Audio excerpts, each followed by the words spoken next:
My fiancée Susan and I were due to get married in 6 months when she suggested we go for premarital counseling. I didn't really see any need for it. We hadn't had many arguments and I had no complaints about our relationship, but she insisted. Somehow she even persuaded our friends Ed and Mary, who were to be best man and maid of honor, to come along. I couldn't see any harm in it, or good for that matter, so I agreed, and we scheduled a session that was to last for an hour. Or so I thought. We all showed up for our appointment, with Ed and me feeling like we were wasting an hour's time. Ed and Mary were mutual friends who had introduced me to Sue. They were engaged to be married in about a year and were probably the best matched couple I'd ever met. Yet here we were about to spend an hour in what was likely to be a waste of time. We registered with the receptionist and were asked to fill out a questionnaire. The questions were supposed to be designed to find out how we really felt about each other and reveal any possible feelings of resentment that might cause marital problems. Ed and I had a great time answering questions like, "I wish I could understand what women really mean by what they say," or "Women have no idea how hard men really have it." Our all-time favorite though had to be, "Life is really much easier for a woman." We were howling over the questions when we noticed that Sue and Mary were giggling like a couple of schoolgirls. It turns out they were answering the same type of questions on their forms. I asked the receptionist if the questions were meant to be a joke. She smiled and replied that many couples thought they were funny when they came into the office, but only the guys were laughing when they left. I figured that she meant the doctor tended to side with the men more often, and maybe this wouldn't be a waste of time after all. We filled out our forms and soon were called into the doctor's office. He said that he had reviewed our answers and wanted to double-check them with us, but first asked the girls to wait in another office. Ed and I told him that yes, we did wish we understood women better, but then didn't all men? Yes, we certainly felt women didn't have the foggiest idea of how tough guys had it, and women absolutely had it easier than men. He asked Ed and me to wait in the other office while he interviewed the girls separately. After a few minutes we were called back in with our fiancés. The girls were laughing and said that they had answered their questions the same way we had. The doctor let us enjoy our fun for a few minutes before he interrupted. He asked each of us if we'd like to see life as our partners saw it, to give us a better understanding of each other, he said, smiling. I said that the idea was certainly intriguing to say the least, but Sue and I had many wonderful conversations in the past without either of us really understanding the other one completely. The doctor assured us, however, that this would be different as he led us to another office. There on a table were several helmets like they have in the video arcades for virtual reality games. We were asked to sit opposite our partners and put on the helmets. Once we had the helmets on, we were asked to relax and think of the time we first met each other. As I began to relax and concentrate on my first date with Sue, I was surprised to find that I was experiencing some very strange yet extremely pleasant feelings. It was a feeling of excitement and happiness similar to what I remembered, yet somehow very different. I started to feel a sense of relaxation and happiness began from deep within me and rise to the surface. It was such a great feeling that I leaned back in my chair and let it overcome me. Suddenly the darkness inside my helmet ended and I saw the restaurant where we had our first date. Everything seemed to be the same as it was that night, yet there was something different that I couldn't quite define. I saw the restaurant as we walked towards it and the table as we were seated. This was great, I thought. I'm reliving our first date. It was only when I began to sit down at our table that I realized something was very wrong. The feeling of happiness began to increase and I saw hands set the clutch purse Sue had carried on the table. The next thing I saw both thrilled me and terrified me. The view in my helmet lifted from the purse on the table to a good-looking guy sitting directly across from me, and I realized that I was staring at myself. I was reliving our first date all right, but from Sue's perspective.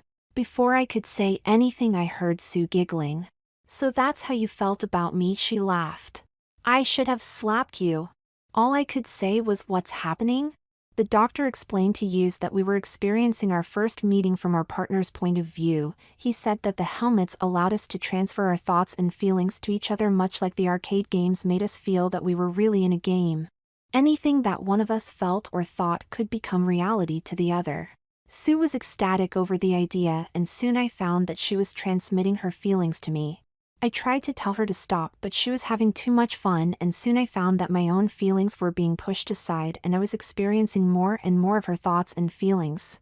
We were told that the ability to experience past events like this seemed to make couples more appreciative of each other. I managed to force enough of Sue's feelings out of the way to say that I appreciated Sue but still felt that no man could ever really understand a woman's mind.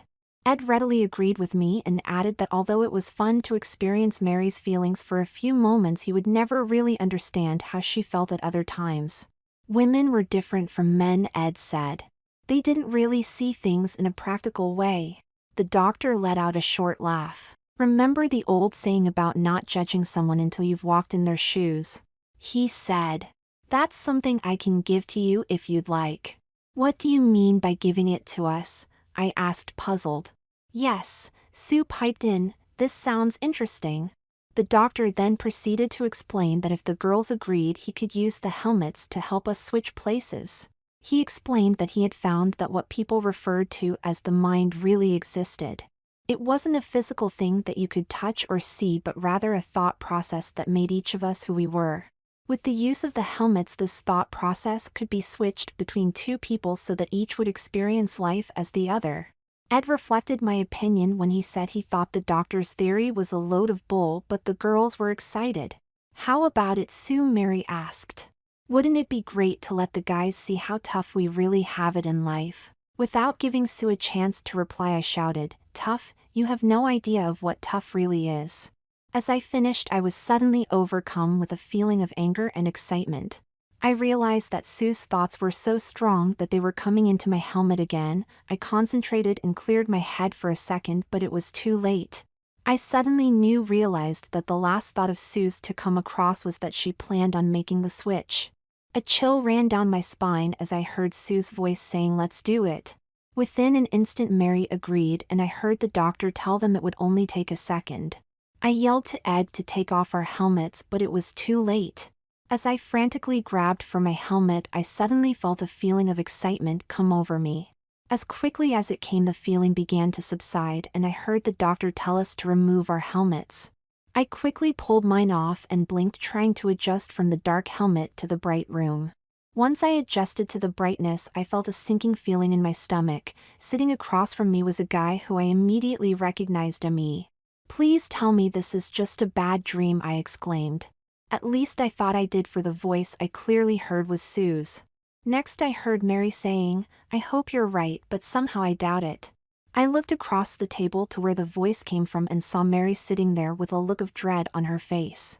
Her boyfriend Ed, however, was grinning from ear to ear, as was the guy who looked like me. He looked at Mary and me and then at my partner. Looks like we made it, Sue, he said. I began to get agitated and demanded that we be switched back again. The doctor just laughed and told me to settle down and listen for a few minutes. Laughing, he turned to the two guys and said, hysterical females. My husband used to call me one.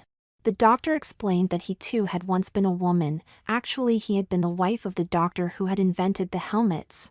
As the wife, she was the guinea pig for her husband's experiments with the helmets. When he discovered that he could make the mental switch, she made plans to do it to him. She gained his knowledge and body. He became a devoted wife and mother. Now he used the helmets to help other women teach their boyfriends and husbands to be more appreciative of women. In 3 years, he said, he's never had a dissatisfied customer. Ed stood up and began to look over his body. Not bad, he said, smiling. Just going to take a little getting used to, that's all. He walked over to where Mary was sitting with her hands folded demurely in her lap. Smiling, he took her by the hand and helped her up. Pulling her close, he put his arms around her waist and gave her a passionate kiss. I couldn't wait to see Mary break away after what had been done. Instead, she put her arms around his neck, looked up at him, and returned the kiss. Ed, I yelled, what are you doing? Ed turned to me and laughed. Kissing my girlfriend, what does it look like? Mary just lowered her head. I couldn't help it. The doctor was right. I realized that I was a guy. I still remember everything I ever did as a guy, but I feel like a woman, and this is the guy I'm in love with. I felt a hand on my arm and realized that I was being turned with little effort. I saw my reflection standing there smiling. How about a kiss, Sue, he said as he pulled me towards him. I knew that I had just chewed out my friend for the same thing, but I also felt a very real desire to be held and kissed by the man in front of me. I moved close to my future husband, and without another thought I met his lips and allowed his tongue to probe my mouth. As we kissed, I experienced feelings that I had never known before. I felt a warmth coursing through my body and a feeling of happiness and contentment which alternated with what I can only describe as a longing to be taken by this man. I knew that I had become a woman. Our kiss was interrupted after several wonderful minutes by the doctor. He asked that we all sit down so that he could explain things to us before we left his office. We reluctantly broke off our kiss and went to sit down.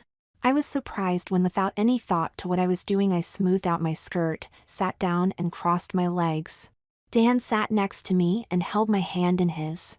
We were told that we could reverse the procedure at any time we wanted, but based on the answers to his questions he recommended that we stay this way for at least a year. That got the attention of the small part of Dan that I still had left. "A year!" I shouted. "That's not possible, we're going to get married in 6 months. The doctor looked at me and said that since I was still holding on to a bit of my male self, he thought a year would be necessary for me to really understand what being a woman was all about. "What about me?" asked Mary. "I'm supposed to be the best man. What am I supposed to do now?" The doctor just laughed. "That's easy enough," he said. "I'm sure you'll make a lovely maid of honor and Susan will be a beautiful bride." I suppose he could tell by the looks on our faces that we were upset. Looking at Ed and Dan, I could see some worry in their faces too. "Don't worry about not being able to experience the thrill of your wedding," he said to the guys. "When you switch back, you'll have the memories as if you lived them yourselves." That seemed to make Ed and Dan feel better, and I found myself really looking forward to walking down the aisle in a beautiful white gown to marry the wonderful guy sitting next to me. I was having a hard time sorting out the longing to become Mrs. Daniel O'Hara and the tiny voice somewhere in my head telling me I was crazy. The doctor finished explaining to us that all we had to do was relax and let our instincts take over. He said that we would respond to people and events just as our partners would have responded.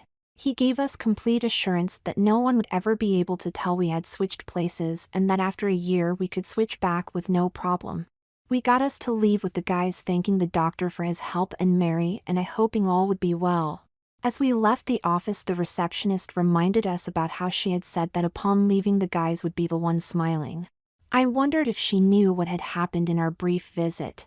Dan and Ed asked if we'd like to stop for a bit to eat on the way home.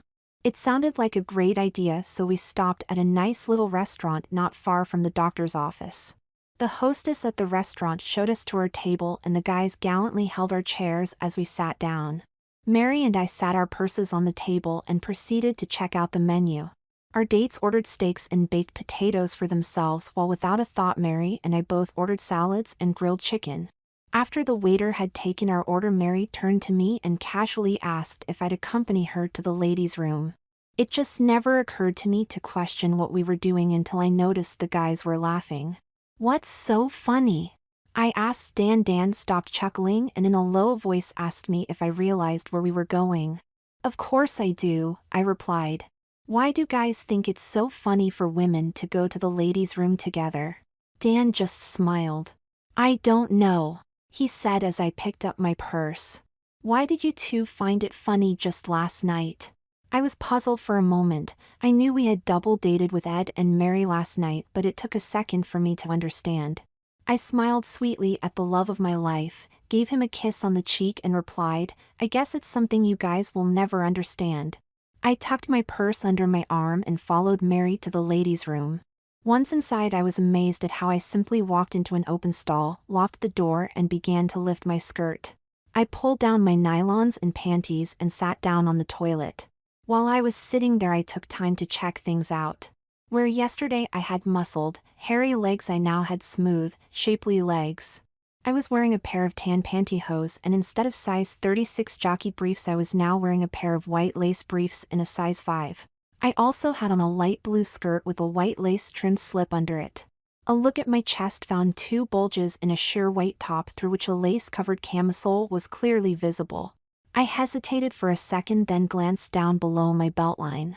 There was no doubt left now. I wasn't a guy all done up in women's clothes, I was unmistakably female. I finished up and readjusted my clothes as if I'd been doing this all my life, well I guess you could say that I had been, and stepped out of the stall. Mary was standing at the sink touching up her makeup and smiled at me as I approached. I could tell by the look on her face that she'd been doing a little exploring herself. Noticing that we were alone in the room, I asked if my suspicions were correct. "I can't believe it, Sue," she gasped. "I really am a woman. I mean completely, as in all the right equipment." I had to laugh at her astonishment. "I found that out," I said. "Now we have to figure out what we're supposed to do with it." Mary looked at me and giggled. "Considering that we've just finished using a toilet as women and that we're standing here fixing our hair and makeup, I'd say we've got a pretty good idea of what to do so far." Several other women entered the room just then, so we had to end our conversation. We touched up our lipstick, fluffed out our hair, and went back to our dates. Ed and Dan smiled as they watched us return to the table. "Everything okay, ladies?" Dan asked with a smirk. Mary smiled and said, "Just fine, thank you." Once again the guys graciously held our chairs as we sat down, and I really felt nice to be treated so well. "Thanks, Dan," I said, smiling. "You're a perfect gentleman." Dan leaned over and gave me a quick kiss on the cheek. "My pleasure for such a lovely lady," he whispered. Once again I felt a feeling of warmth come over me. I was apparently feeling what a woman feels when she's in the company of a man she cares about. A feeling of incredible calm and happiness washed over me as I looked over at Dan. No wonder men didn't understand us, I thought. As Dan, I was practical, always weighing one alternative against another in order to make a decision. As Susan, I had to figure in how I felt about things, since it seemed that emotions and feelings were always present, always important. It wasn't enough to say that I was less than B, I had to consider how I felt about A being less than B. Did I like B quite as much as A? Did it make me feel better than B did? As Susan, these things were so very important to consider. As Dan, they just never came up. Ed excused himself just then, saying he needed to use the restroom. Mary and I looked at each other and giggled. We were both wishing we could be there when he reached into his pants for the first time. We didn't have to wait long. Ed came back to the table shortly and shot a look at Dan. "What a change." Ed gasped as he sat down. Mary and I both broke into a fit of laughter.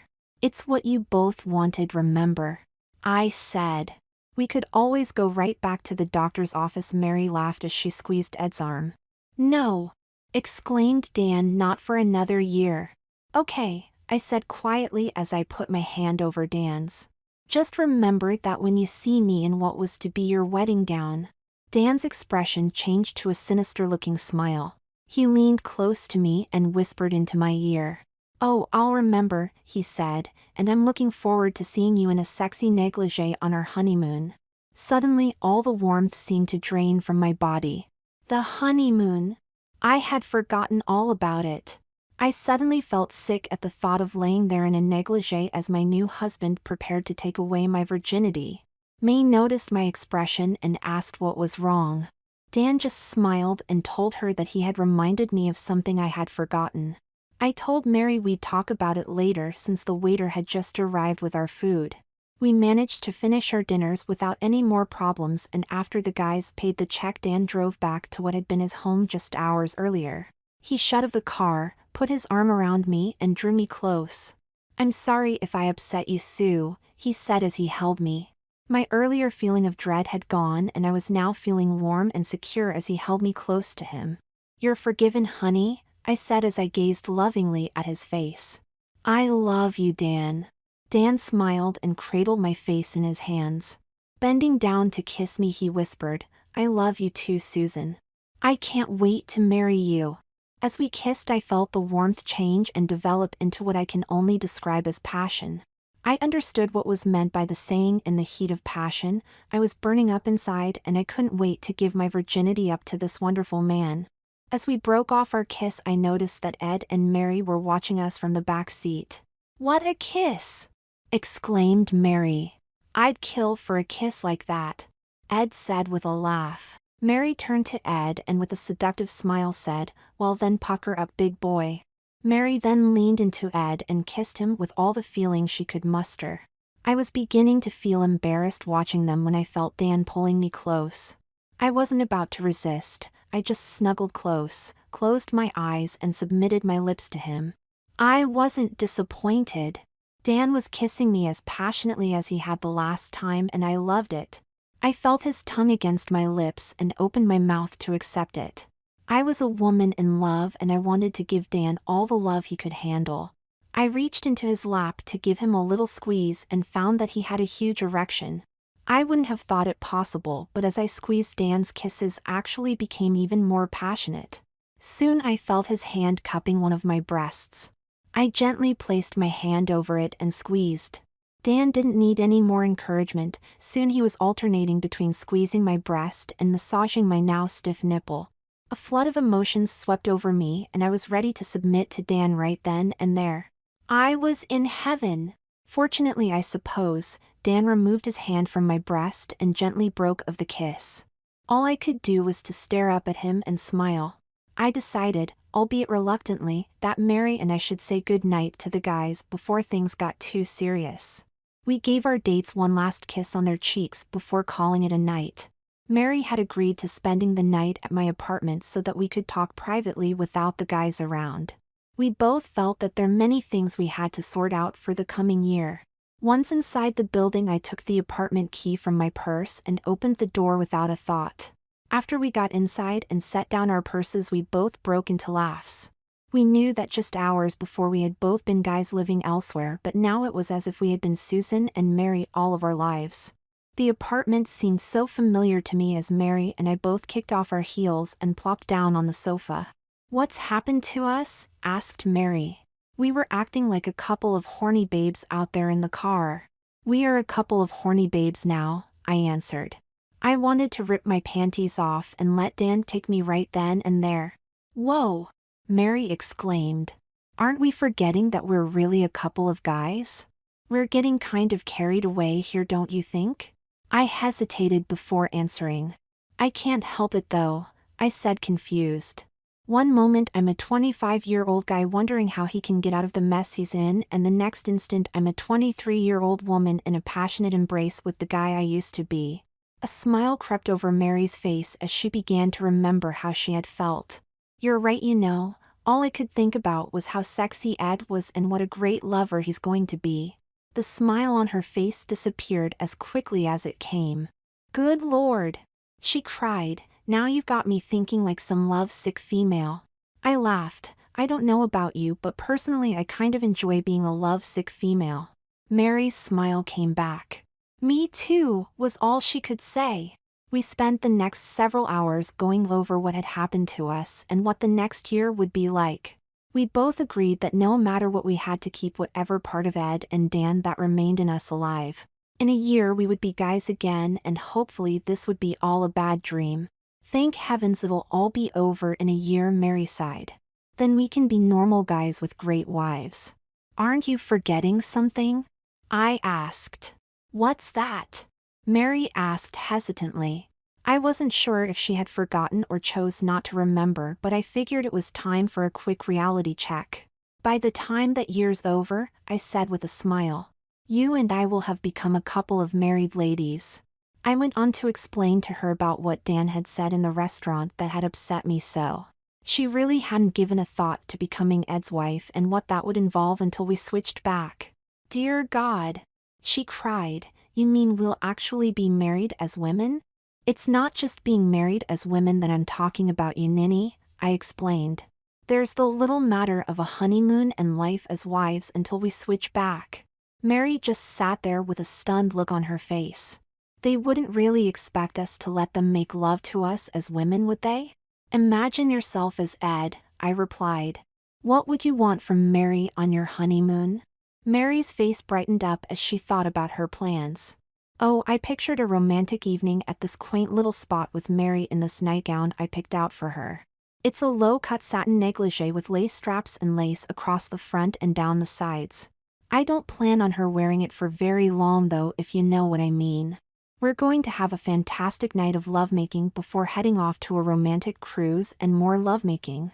That's pretty much what Dan has in mind for me too, I replied matter-of-factly.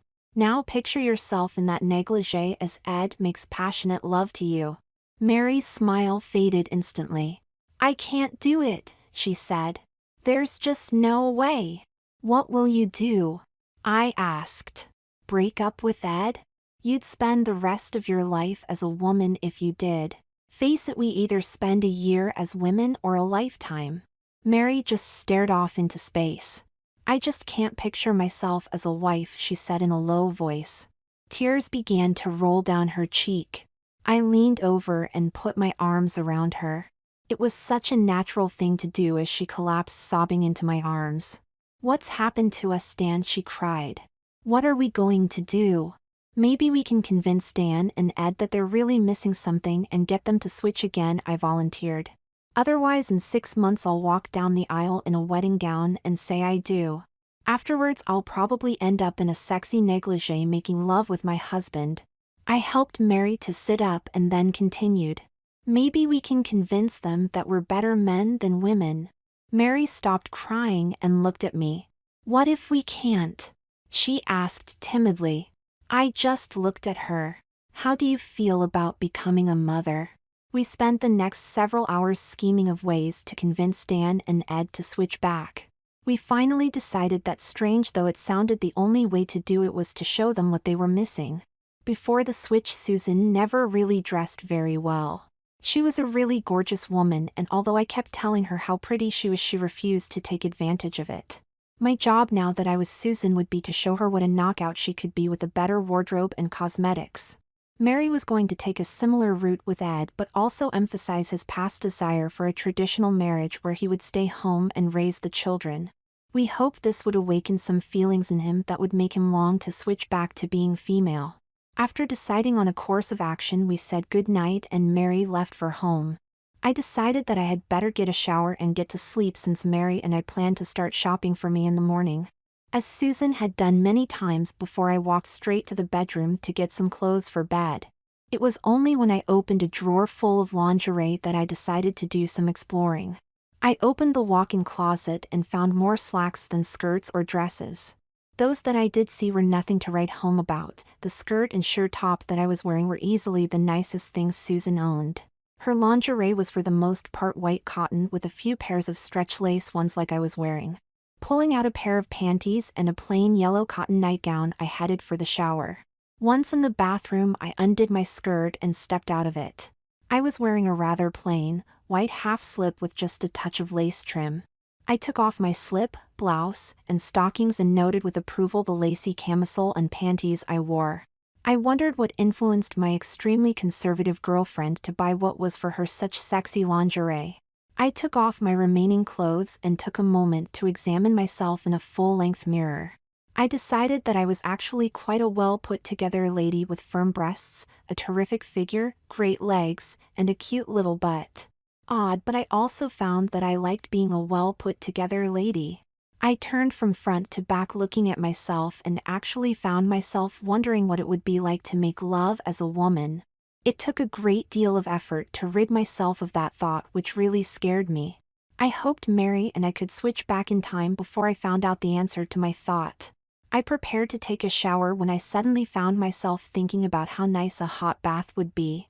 I hadn't taken baths since I was a kid, preferring the fast shower to a slow bath, but here I was closing the drain and allowing water to fill the tub.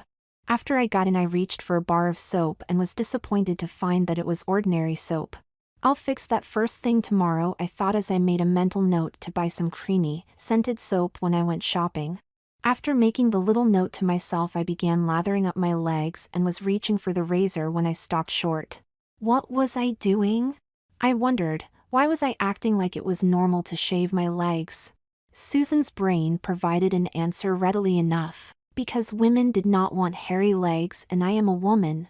I knew that if I was going to make my plan work, shaving my legs would be the least feminine thing I'd do, so I ran the razor over the slight fuzz and then did my underarms.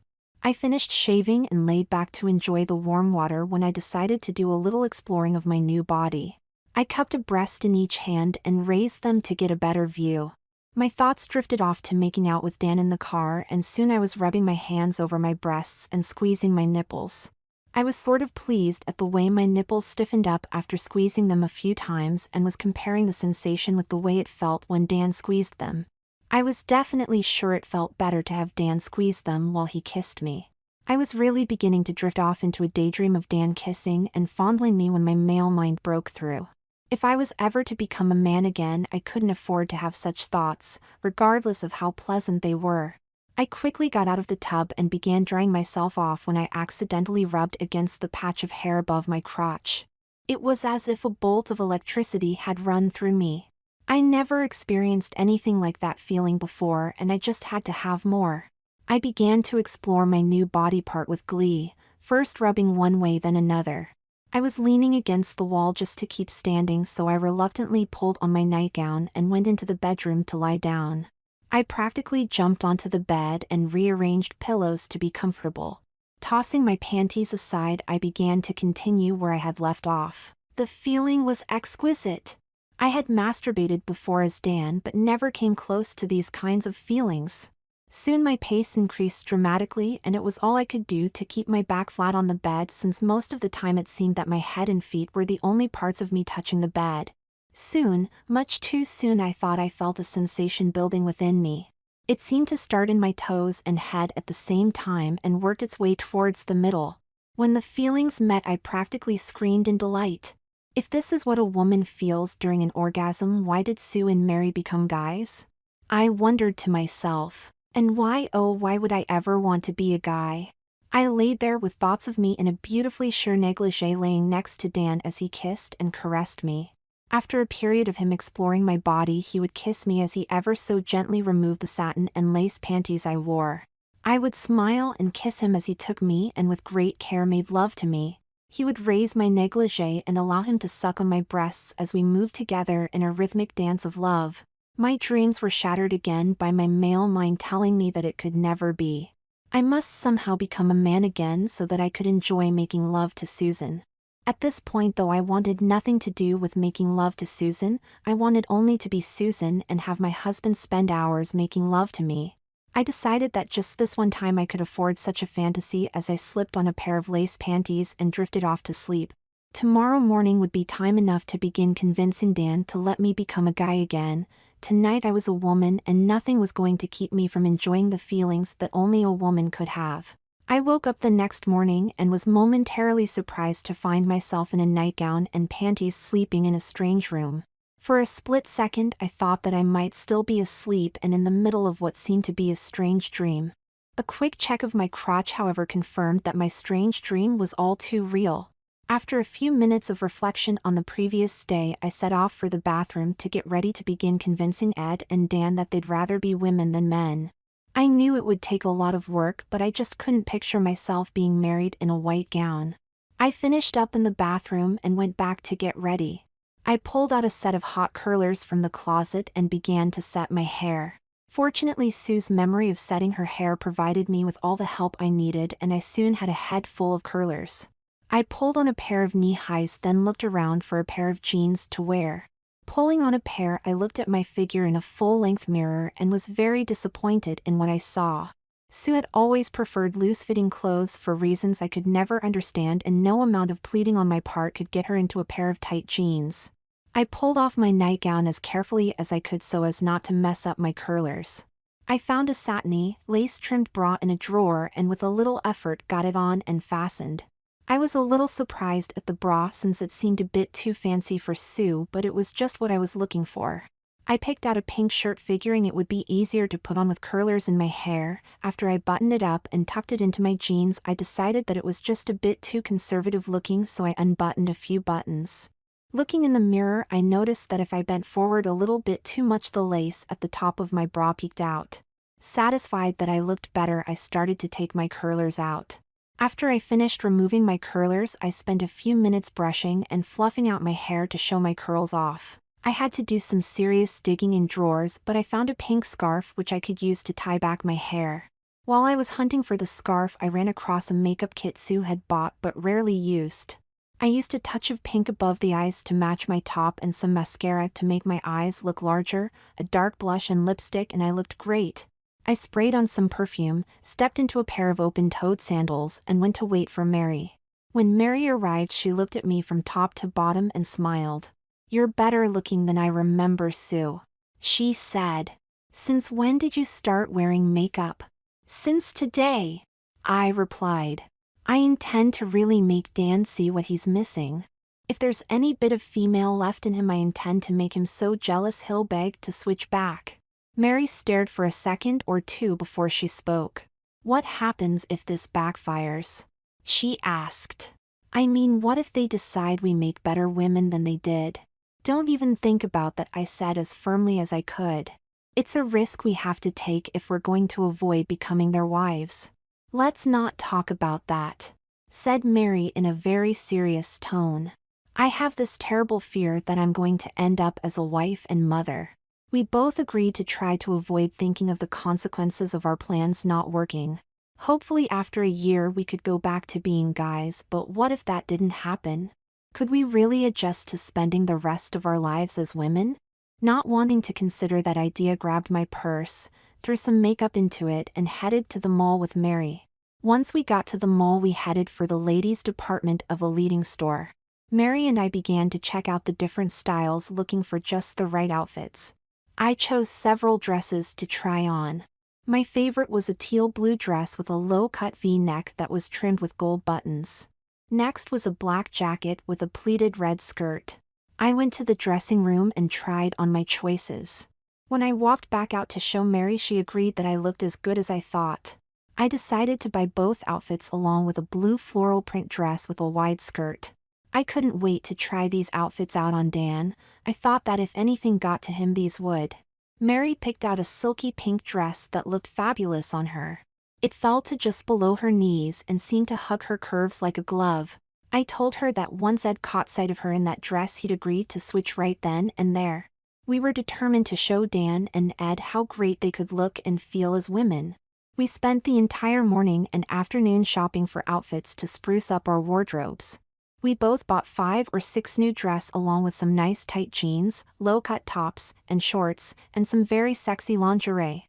We even decided to make appointments at the beauty parlor to have our hair done in a more flattering style. Before leaving the mall, I stopped and had my ears pierced. I'd been trying to talk Sue into piercing her ears, but she wasn't into earrings. Now that they were my ears, I intended to have the prettiest earrings possible hanging from them. I was exhausted when we got home, but couldn't wait to call Dan and tease him a little. I told him all about the new outfits but left out the pierced ears. He wanted to get together soon, but I turned him down. I didn't want to see him before I was completely ready with a new hairstyle. After talking to Dan, I quickly went to my room to try on my new clothes. I undid my jeans and top and took them off. I reached into one of the bags of clothes and pulled out a packet of panties I had bought. I chose a pair with a lace waistband and a lace front panel. I stepped out of the panties I had on and pulled on the new ones. They were made from a satiny material and felt so good as I pulled them on. I couldn't wait to see how well they fit.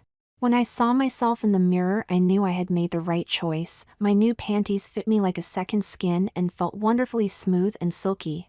Next, I pulled on a lace-trimmed, ivory-colored slip which matched my panties. Susan had nothing this pretty in her wardrobe before, but I was sure she'd love it after we switched.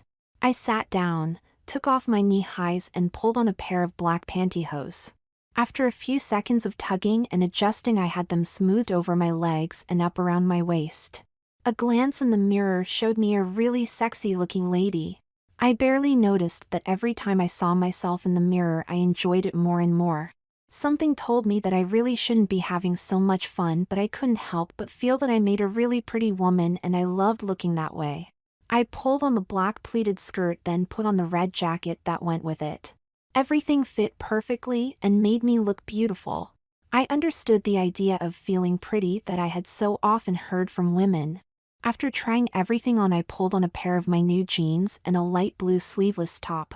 The jeans were tight and took a little bit of wiggling to pull up, but when I got them zipped and buttoned, I could tell that it had been worth it. I brushed my hair, added a little perfume and makeup, and was off to the beauty shop. I chose a style that was a little shorter than Susan's usual long hair but very wavy and a little lighter in color. It wasn't easy for me to sit under a dryer with a head full of chemicals and curlers, but the results were great. I was certain that when Dan saw me he'd realize his mistake immediately. I wasn't going out with Dan again until the next weekend, but I did want to look nice for work on Monday. When I showed up in a pink skirt, a lacy blouse and matching jacket, heads turned.